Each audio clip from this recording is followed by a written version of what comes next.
de colo de útero é o terceiro mais comum entre as mulheres no Brasil. Porque o câncer de colo de útero ele é originado através de um vírus muito conhecido por todo mundo, que é o vírus do HPV. A pessoa faz sexo oral, ela pode ter HPV na boca, na garganta, inclusive posteriormente desenvolver alguma doença mais séria. Quando a gente fala em prevenir o câncer de colo de útero, a gente está prevenindo a disseminação do vírus HPV. Não necessariamente ter o vírus quer dizer que a gente tenha a doença. A gente precisa implementar a vacinação como uma forma de prevenção. A vacina quadrivalente tem uma eficácia de mais de 90% para as lesões de baixo risco e as verrugas genitais e uma cobertura acima de 80% para as lesões de alto risco. A grande maioria das pessoas adultas e sexualmente ativas, quando elas eram crianças, a vacina não estava no calendário.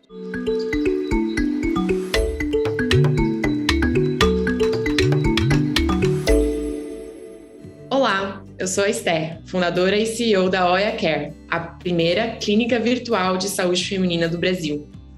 Fundei a Oia com o objetivo de aproximar as pessoas com ovários de seus corpos, promovendo conhecimento, cuidado e autonomia, sempre de forma acolhedora e sem preconceitos ou tabus. Hoje a gente vai falar do Março Lilás. O que é isso? Além de mês da mulher, março também é o mês da conscientização do câncer de colo de útero. O tema é muito importante de ser abordado aqui, uma vez que ele é uma das maiores causas de morte pela doença entre mulheres no mundo. Ou seja, ele mata muito de nós que nascemos com ovário. O câncer de colo de útero é o terceiro mais comum entre as mulheres no Brasil. Mais de 5 a cada 100 mil mulheres morrem todo ano no nosso país, sendo que esse número dobra nas regiões Norte e Nordeste. Vamos falar sobre ele? Onde ele acontece? Por que ele acontece? E como prevenir? Spoiler, é vacinando. Hoje vamos aprender tudo isso com os nossos convidados especiais do dia. Para falar mais sobre o tema, o Oia Talks de hoje tem como convidados a doutora Renata Tassis, médica especialista da ISALAB, laboratório parceiro da Oia, Dr. João Brunhara, da Homens, startup focada na saúde masculina, e a doutora Priscila Raime, da Oia Care. Sejam bem-vindos e, por favor, se apresentem. Quem são vocês em horário comercial? Oi, Esther. Obrigada por mais um convite aqui para estar com vocês, compartilhando um pouquinho de conhecimento e trocando, tudo isso. Sou a doutora Priscila Raime, ginecologista e obstetra pela Santa Casa de São Paulo, especialista em ginecologia endócrina e climatério pela Unifesp. E vim aqui compartilhar um pouquinho com vocês sobre o HPV, sobre o câncer de colo de útero, falar um pouquinho sobre essa doença tão prevalente e importante na saúde feminina. Oi, pessoal, eu sou a doutora Renata Tassi, sou ginecologista e obstetra do grupo ISALAB e também faz parte do grupo Rocha Lima Diagnósticos. E muito obrigada, Esther, pelo convite. É um prazer estar aqui nesse mês tão importante, discutindo sobre o câncer de colo de útero, o câncer genital, o HPV de um modo geral, que como a gente vai ver futuramente aí no nosso debate, também acomete os homens, então muito obrigada pelo convite. Olá pessoal, eu sou João Brunhara, sou urologista. Eu fui formado pela Universidade de São Paulo, tanto em medicina quanto em cirurgia geral e urologia. Também fiz minha formação complementar em Harvard e no Hospital Henri Mondel, na França. Hoje eu trabalho mais vinculado ao Hospital Albert Einstein, inclusive como instrutor da residência médica de urologia. E eu sou um dos fundadores da Homens, que é uma health tech focada em saúde masculina e com uma ênfase especial em saúde sexual masculina. E vamos ter um papo bem proveitoso. Não, muito legal, muito obrigada. Eu vou começar com a Pri, para explicar para a gente o que é esse câncer, da onde ele vem.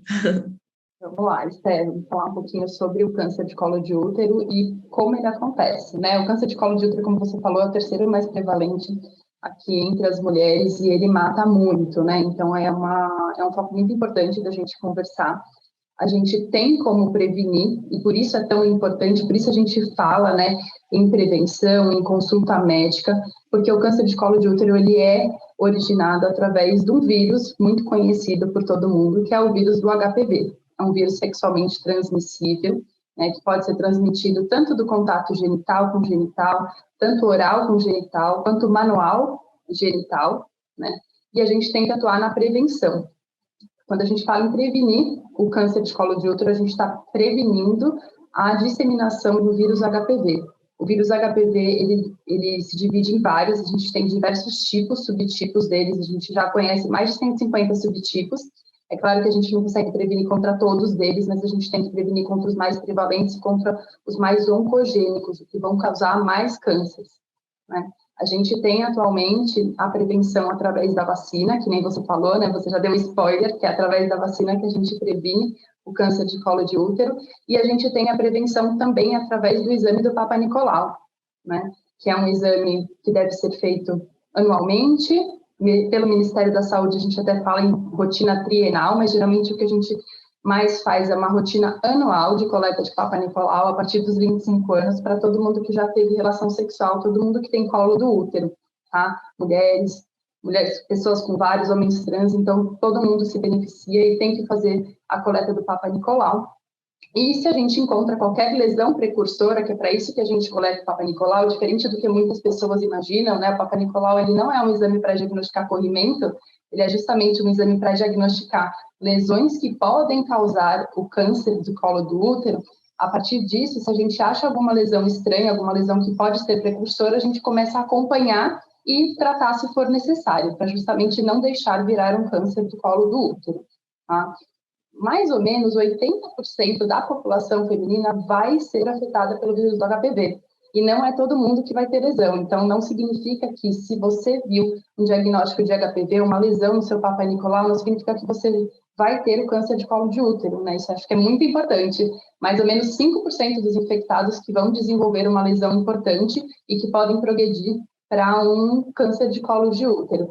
Então, assim, de maneira geral, a importância é da prevenção, né? Acho que o must da medicina é a gente atuar em prevenção. Então, é prevenir através do exame colpocitológico, que a gente chama, que é o Papa Nicolau, mais conhecido, tá? E a vacina. A vacinação do HPV, que é super importante, a gente tem hoje em dia disponível a vacina quadrivalente aqui no Brasil, vai fazer prevenção tanto dos HPVs de baixo risco, que são aqueles que causam verrugas genitais e que podem causar também verrugas nos homens, pode causar também, não só na região genital, mas na região da boca, da faringe, da laringe, então também é importante. Então, imagina que eu sou uma mulher cis, eu estou no grupo provavelmente das 80% das pessoas que já tiveram contato com HPV, e no meu caso, como é que, eu imagino que então eu já tive contato com o vírus da HPV, como é que eu faço para evitar chegar num câncer, assumindo que eu tenho contato com o vírus? Não necessariamente quem vai ter contato com o vírus vai contrair, né, o HPV em si vai contrair, vai ter alguma lesão pelo HPV, tá? Então, isso é muito importante também. Às vezes, a pessoa tem uma relação desprotegida e depois fica sabendo que a pessoa tinha HPV e fala, meu Deus, estou desesperada, agora eu vou ter um câncer. Não, primeiro, não necessariamente você vai desenvolver doença, tá? E segundo, a maioria das pessoas que entram em contato com o vírus do HPV consegue eliminar ele, tá? Sem deixar causar uma lesão, sem fazer uma lesão precursora. Então, para a gente poder rastrear isso, a pessoa não deve fazer nenhum rastreamento extra, né, do tipo, entrei em contato e agora eu vou procurar se eu tenho. Não, a gente tem que entrar na rotina ginecológica anual da mulher de fazer o Papa Nicolau todos os anos. Existe ainda, sim, uma pesquisa direta, né, para a gente saber se entrou em contato com o HPV ou não, mas ele não vai aparecer assim tão rápido, né? Existe o exame de captura híbrida pelo HPV. Como é que eu consigo eliminar o vírus de mim? Então, como é que eu consigo evitar chegar nisso? Então, como eu falei, o fato da gente entrar em contato com o HPV não quer dizer que eu vou desenvolver lesão, porque ele não é suficiente para gerar lesão em mim. A gente tem outros fatores que vão contribuir para isso. Eu tenho que ter contato com o HPV, mas questões genéticas e sociais e ambientais também, tá? A gente fala sempre para atuar na prevenção e nisso entra também as questões imunológicas. A gente tem que manter a nossa saúde geral no topo, né? A gente tem que estar com uma imunidade boa para conseguir, primeiro, não desenvolver e depois conseguir clarear a infecção. Tem alguns fatores de risco que ajudam a desenvolver e até progredir uma lesão mais rápido, como, por exemplo, tabagismo, uso de anticoncepcional, algumas atividades sexuais desprotegidas. É claro que a camisinha por si só, ela não vai prevenir contra todos os contatos, né? Mas ela vai ajudar a diminuir o risco. Múltiplos parceiros é um fator de risco, tá? Então, tudo isso a gente tem que levar em consideração, não apenas o vírus em si. Não, perfeito. Então, basicamente, estilo de vida para conseguir prevenir ele e vacinação. Renata, eu vou puxar aqui esse gancho da vacinação e pedir para você explicar para a gente que vacina é essa, como ela funciona e quão eficaz ela é. Então, Esté, a gente tem hoje no Brasil a vacina quadrivalente. É uma vacina que tem 4 subtipos principais, que 2 são mais para as lesões de baixo grau e as verrugas genitais, que seria o 6 e o 11, e contra o subtipo 16 e 18, que são os mais responsáveis, os que estão mais relacionados com as lesões de alto grau, que futuramente seriam o que a gente chama, para todo mundo entender, aquelas lesões pré-câncer. Então, com a vacina, a gente consegue fazer uma prevenção desses 4 principais subtipos. E daí a gente pode ficar na dúvida, né? Tá, mas se a gente tem mais de 100 subtipos de HPV, então eu só estou protegendo de 4, a gente já sabe pelos estudos que existe uma reação cruzada desses subtipos com os demais subtipos. Então a gente consegue sim fazer uma prevenção dos demais subtipos, né? Como eu disse, são mais de 100 subtipos conhecidos de HPV. Então a vacina ela não age especificamente apenas nos 4 subtipos, porque os demais vão acontecer através dessa reação cruzada que a gente chama.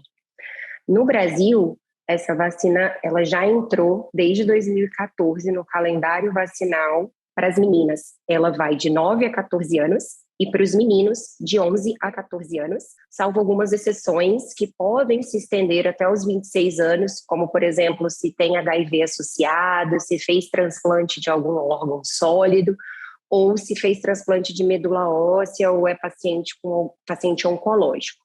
Isso a gente já tem no calendário vacinal. Só que é importante, como a Priscila falou, que a prevenção ela tem que ser associada a qualquer idade. Então, independentemente se a mulher já teve relação sexual ou o homem, porque o parceiro também tem que ser vacinado, o João vai explicar sobre a prevenção masculina logo mais, e também, independentemente da idade, a vacina ela age de forma preventiva, auxiliando não somente a exposição para esses subtipos que a vacina traz, como para os demais subtipos. Então, independentemente da idade da mulher ou do homem, independentemente se a vida sexual já está ativa ou não, a gente precisa implementar a vacinação como uma forma de prevenção e, logicamente, associar a isso hábitos de vida saudáveis, mantendo uma imunidade sempre alta, porque o objetivo da prevenção do HPV é fazer com que a carga do vírus esteja baixa. Se o vírus estiver baixo, a gente não consegue detectá-lo. Isso acontece com qualquer infecção viral. Então, não necessariamente ter o vírus quer dizer que a gente tenha a doença. A vacina ela vai agir dessa forma. Por isso que a gente chama de prevenção. A gente vai diminuir a carga do vírus, fazendo com que ele não seja detectado e, dessa forma, impedindo que a pessoa adquira a doença causada pelo HPV, o principal câncer de colo de útero, ou o câncer dos órgãos genitais, porque o HPV também acomete os homens. Muito legal, doutora Renata.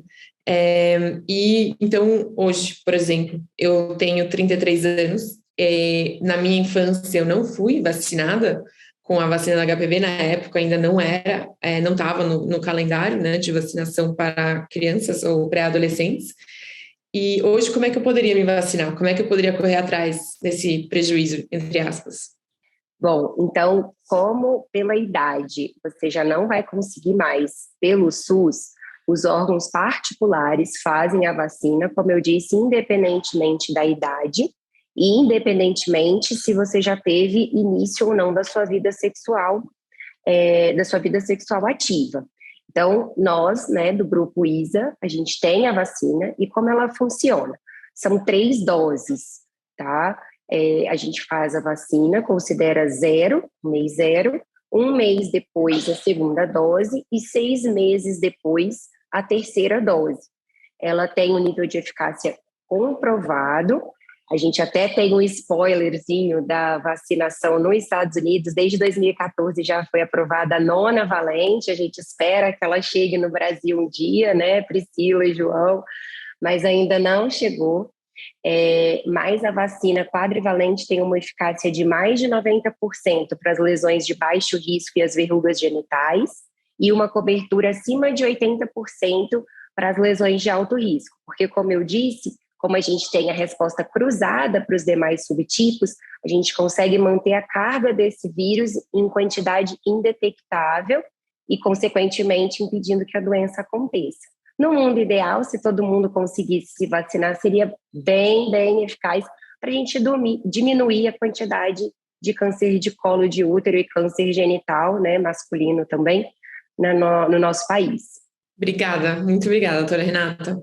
Vou puxar agora esse gancho da questão e o do papel dos homens nesse mundo de Março Lilás.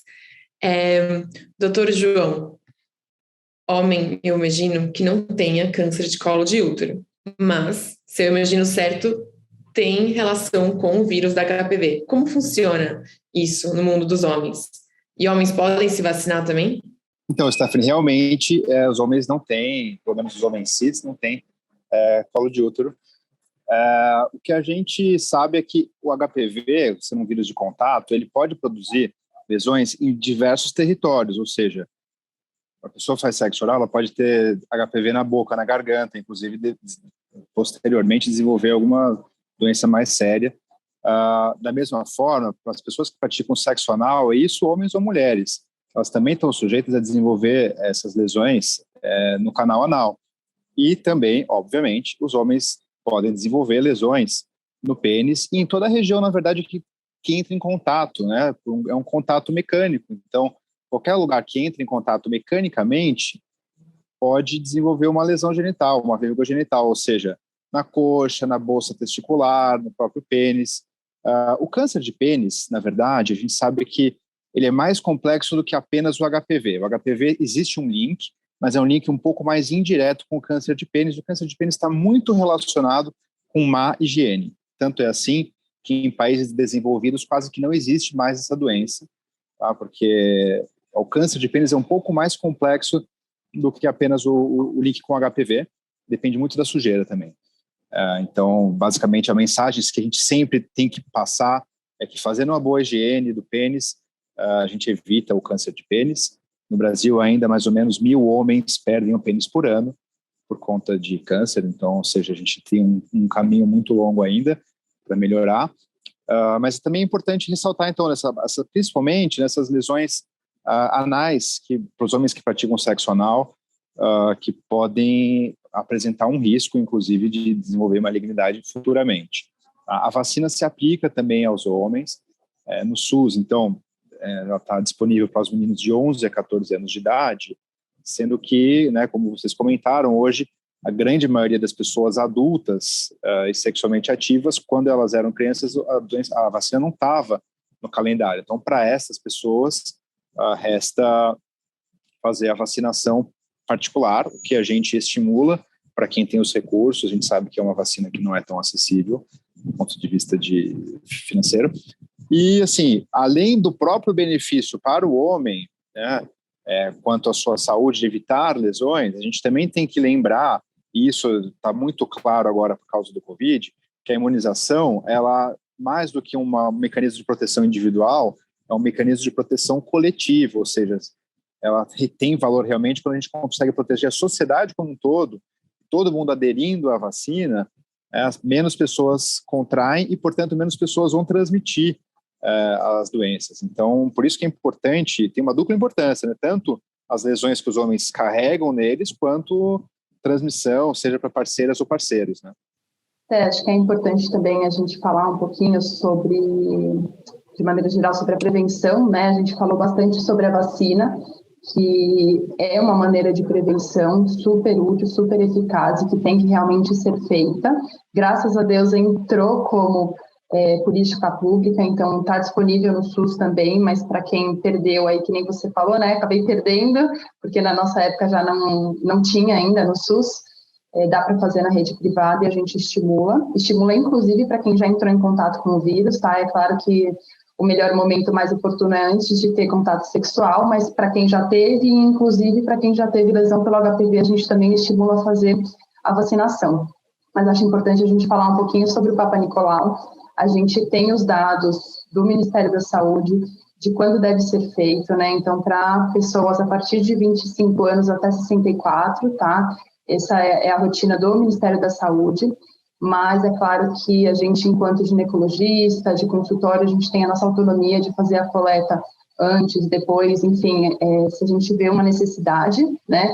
As pessoas que procuram consultório ginecológico devem ser examinadas todos os anos, e se a gente vê a necessidade, a gente pode sim fazer a coleta antes dos 25 anos, tá? Então, todas as meninas e mulheres devem fazer essa coleta anualmente. Caso necessário, a gente consegue complementar essa coleta com outros exames, como a colposcopia e a vulvoscopia. E lembrar, super importante, que às vezes não é muito difundido, gestante também é um grupo, tá? Para prevenção também, né? A gestante, ela não participa da vacinação, então a gente não orienta a vacinação contra o HPV na gestação, é uma das vacinas contraindicadas, mas o exame do Papa Nicolau, ele deve ser feito durante a gestação, tá? Tem muitas gestantes que têm receio, que nunca ouviram falar, mas a gente entende até a gestação como um momento oportuno para fazer, né? A gente sabe que muitas mulheres fogem dos consultórios médicos e que acabam não fazendo o rastreio anual, né, do HPV, então na gestação elas vão no consultório para ver como é que está o bebê, e a gente tem que fazer o Papa Nicolau para esse grupo também, tá? Lembrar também que as mulheres que, por exemplo, já estão mais maduras e não têm mais relação sexual, elas também têm que fazer esse rastreio, tá? A gente tem aí como dado do Ministério da Saúde até 64 anos, mas a gente também pode estender se necessário. E por que é tão importante fazer a prevenção, né, através do exame do Papa Nicolau nas mulheres mais maduras? Independente delas estarem tendo contato sexual ou não, o vírus ele pode demorar até 10 anos para desenvolver uma lesão tipo câncer, né? Então a gente tem que continuar esse rastreio, e a prevalência maior mesmo do câncer de colo de útero é nas mulheres acima de 50 anos.